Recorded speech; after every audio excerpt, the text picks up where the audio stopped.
Hop là, bonjour à tous, c'est Zimbabwe et aujourd'hui sortez vos cahiers, on se retrouve pour le 10 juillet.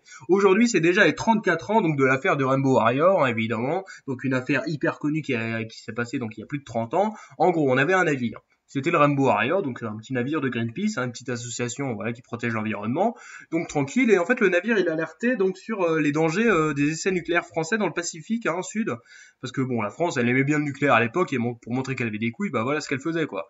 Et d'un coup, le Rainbow Warrior s'est fait couler. Pas de chance.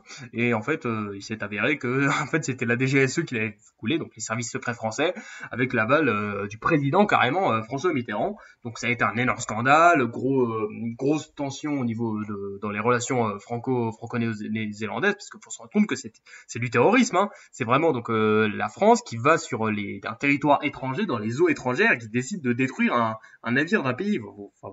Vous vous rendez compte du truc, c'est horrible quoi. Et bah, du coup, même aujourd'hui, il y a encore des tensions dans les relations franco-néo-zélandaises à cause de ce truc. Parce que ça a montré déjà d'une part que la France est un pays de bâtard, et de deux, ils avaient vraiment des services secrets pourris. Donc vraiment un gros coup dur pour la France. Plus pour François Mitterrand en plus. Donc aujourd'hui, c'est aussi l'anniversaire d'un homme, Nikola Tesla. Est-ce que vous connaissez Nikola Tesla? Bon, en gros, c'est un scientifique serbe hyper connu en fait parce que c'est lui qui a contribué à l'adoption du courant alternatif, donc en fait un système courant électrique périodique qui change de sens. Bon, en gros, c'est un système électrique qui fait absolument marcher plein de trucs aujourd'hui. Et Nikola Tesla s'est beaucoup battu contre un certain Thomas Edison, dont on a déjà parlé, pour savoir quel courant était le meilleur, le courant alternatif de Tesla ou le courant continu d'Edison. D'ailleurs, Tesla a contribué à la création du courant continu pour Edison, mais bref. Et au final, bah, en fait, Tesla a gagné pour le courant alternatif. Après, le courant continu est aussi utilisé dans quelques trucs, mais pour les principales choses, c'est utilisé au courant alternatif. Donc bravo à Tesla.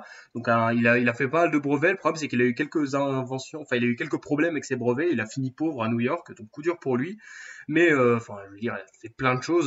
Donc Tesla, en plus du courant alternatif, il a les hautes fréquences, les bobines Tesla, il a même créé ce qu'on appelle le rayon de la mort. Donc en fait, c'était une arme destinée donc à promouvoir la paix, enfin un truc bizarre. On n'avait jamais vraiment su à quoi ça servait le rayon de la mort.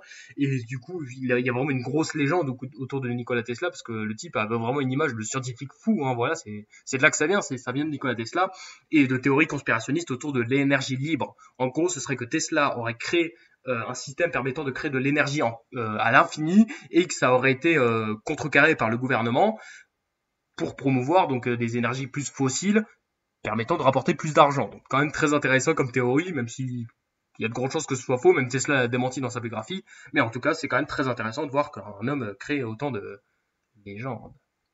Aujourd'hui c'est aussi l'anniversaire de la mort d'un régime. Ah, la Troisième République est morte il y a 79 ans, c'est quand même coup dur. Hein. Donc un régime, voilà, quand même de ouf, hein, qui a résisté à tellement de choses dans sa vie.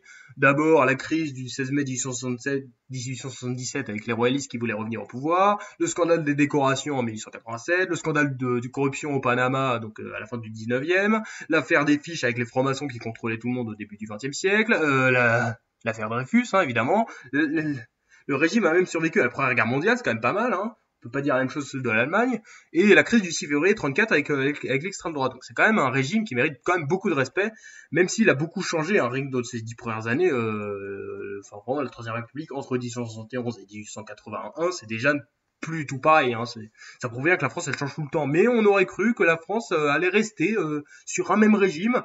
Bah non, ça a changé du coup et hop, voilà, la France libre, l'État français, tout ça, tout ce bordel, hein, c'est reparti pour plein de nouveaux régimes. Hein. On est bien changé de régime en France, c'est toujours marrant.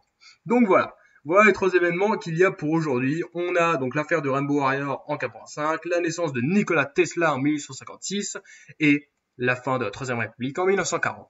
C'était Zimbabwe. Merci d'avoir regardé. Bisous!